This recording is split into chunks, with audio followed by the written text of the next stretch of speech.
ఈరోజు నేను శ్రీరాక్ కోరిక మీద సత్యం శంకరమంచి గారు రచించిన అమరావతి కథల నుంచి తృప్తి అనే కథ చదవబోతున్నాను. ఈ కథ శ్రీరాక్కి చిన్నప్పటి నుంచి కూడా చాలా ఇష్టం.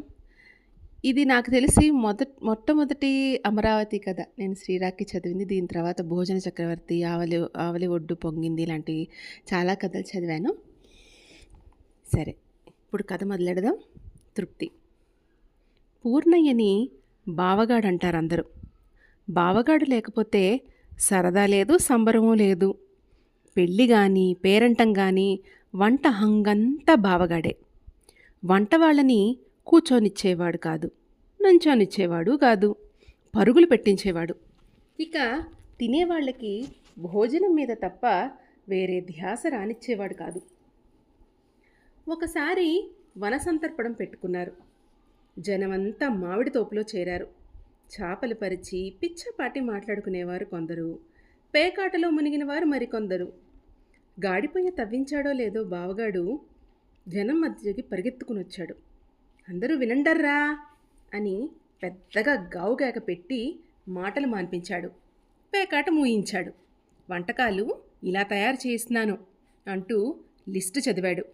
వంకాయ మెంతికారం పెట్టిన కూర, అరటికాయ నిమ్మకాయ పిండిన కూర, పెసరపప్పుతో చుక్కకూర, వాక్కాయ కొబ్బరి పచ్చడి, పొట్లకాయ పెరుగు పచ్చడి, అల్లం ధనియాల చారు, మసాలా పప్పుచారు, అయ్యా జీడిపప్పు పచ్చకర్పూరాలతో పాయసం, మామిడి కూరతో పులిహోర, గుమ్మడి వడియాలు, ఊరమిరపకాయలు. అందరికీ సమ్మతమేనా అని అరిచాడు. సమ్మతమేమిటి నా మొహం? అప్పటికప్పుడు అందరి నోళ్లల్లో నీరూరించి ఇంకా వంటకాలు కాకముందే భోజనం మీద అందరికీ మమకారం పెంచాడు. జిహ్వ గిలగిలలాడుతుండగా అందరి కడుపుల్లో ఆకలి అగ్నిలా లేచింది. అంతటితో ఆగాడు కాదు బావగాడు.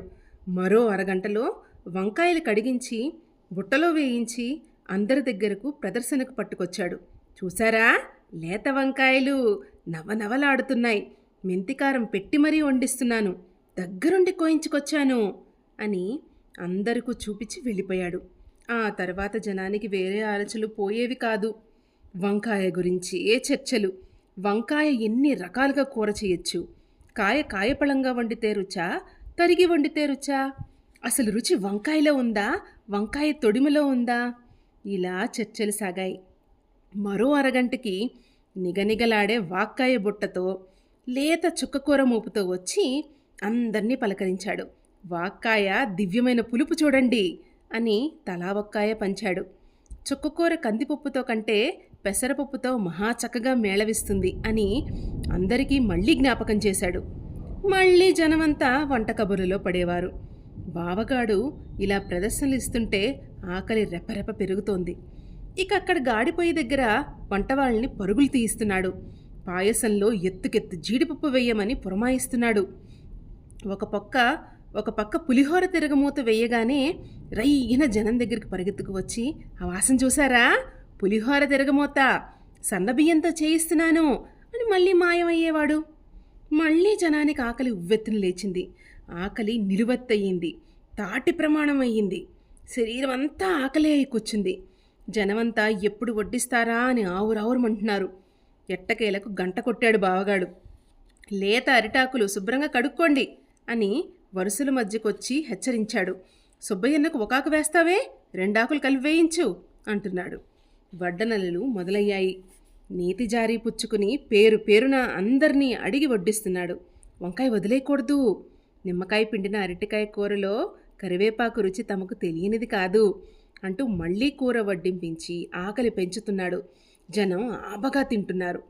చుక్కకూర పప్పులో ఊరమిరపకాయలు మిలాయించండి, పప్పుచారులో గుమ్మడి వడియాలు కలిపి చూడండి, వాక్కాయ పచ్చడిలో పెరుగు పచ్చడి నంచుకోవచ్చు, తప్పులేదు. ఇంకా విస్తట్లో మిగిల్చావే, పూర్తి చేసి పాయసానికి ఖాళీగా ఉంచుకో, అప్పుడే మంచినీళ్ళు తాగేయకు, మేగడ పెరుగుంది. ఇలా ఎగసన తోస్తుంటే ఎవరాగగలరు? జనం కలబడి భోంచేశారు. జన్మలో ఇంత దివ్యమైన వంట ఎరగమన్నారు. పిస్తళ్ళ ముందు నుంచి పైకి లేవడమే కష్టమైంది. అందరికీ తాంబూలాలు ఇచ్చి తర్వాత వంట వాళ్ళని కూర్చోపెట్టాడు బావగాడు. కష్టపడి వండారు, తినకపోతే ఎలా అని కొసరి వడ్డించాడు. వాళ్ళ భోజనాలు కూడా అయిన తర్వాత అందరికంటే ఆఖరున గాడిపోయి పక్కన ఒక చిన్న ఆకు వేసుకుని తను కూర్చున్నాడు. అప్పటికి కూరలు మిగల్లేదు.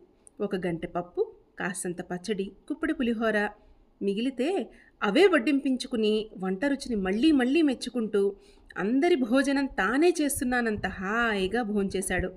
తనకేం మిగల్లేదన్న బాధ లేదు. నలుగురు హాయిగా తృప్తిగా రుచిగా తిన్నారనే సంతోషమే ఆ బావగాడి తాంబూలపు పెదాలపైని చిరునవ్వు.